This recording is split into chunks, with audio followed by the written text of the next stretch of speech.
का भूल पार्वती? देखी ना बबुआ के तेज बुखार बा। एक गरीब आदमी रहे, ओकर एक ठे लइका रहे। बड़ी मेहनत से वो इंसान लइका के काबिल आदमी बनेगा।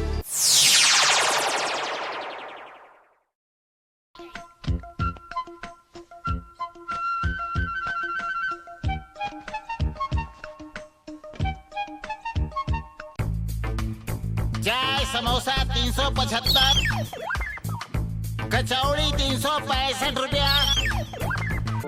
कहाँ रहला? छुट्टी तो कब्बे हो गई, तू अब वहीं से आवत हुआ।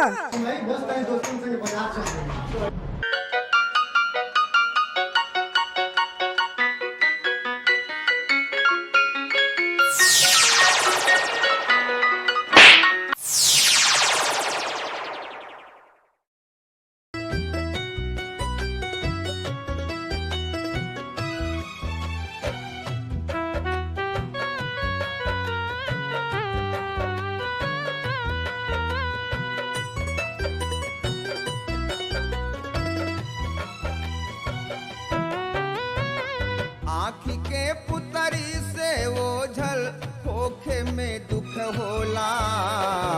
एहो विधना ये जिंदगी के काका बाटे खेला। एहो विधना ये जिंदगी के काका बाटे खेला।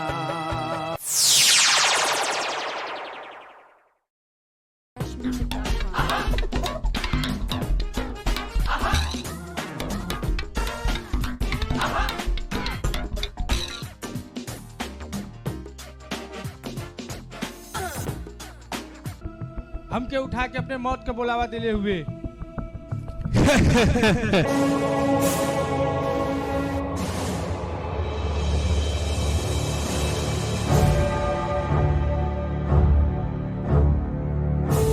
भैया जय आ गइलन।